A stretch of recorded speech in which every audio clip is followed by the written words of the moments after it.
Since October 7th, there have been fears of a wider regional war. The fears of the fight between Israel and Hamas will bleed out. The fight between Israel and Hezbollah will bleed out. But now you're saying now there's going to be a fight between Israel and Iran. The gloves are off. Is there going to be a wider regional war?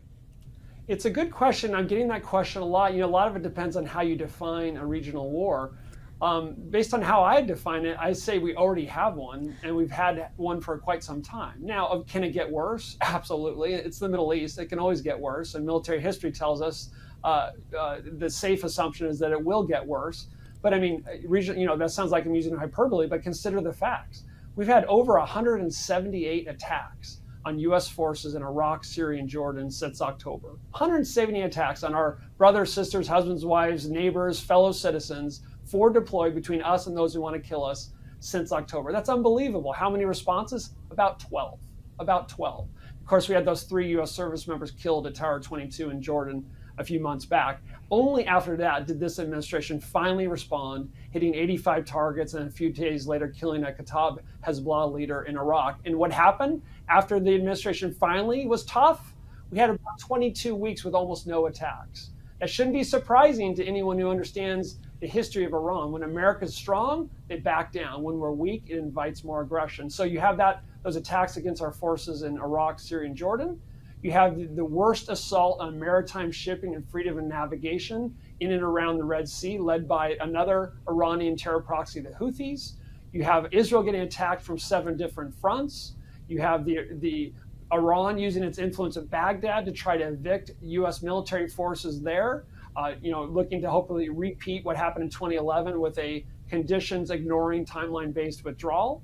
And so pretty much everywhere you look in the region, you've already got weapons flying. And when you have it on the scale and frequency you're talking about, that sure looks to me like a regional war, but I'm in no way saying it can't get worse. But that's the central criticism I have for the Biden administration. They are constantly saying, we don't want to escalate, we don't want to escalate, we don't want a regional war. Anyone who spent, as I've said before, more than 10 seconds on a playground understands, if you tell the bully who just punched you in the face that you don't want to fight, what are you going to get next? Another smack in the face. And so our adversaries have to understand that we're sometimes willing to escalate to get a better status quo. And that's exactly what Israel's doing in Lebanon right now. They're escalating, not because they want a war. This war was forced on them on October 8th, and because of the failure of international organizations, the failure of diplomacy. But they're escalating to get a better status quo, to establish full sovereignty and territory over the nation state of Israel, which they have every right to do. I think that's a really important and interesting point, because since October 7th on, people have said, we don't want escalation, we don't want escalation. I mean, from the facts and from what we've witnessed over the past year, it seems like every time that is said, it's after an escalation, no?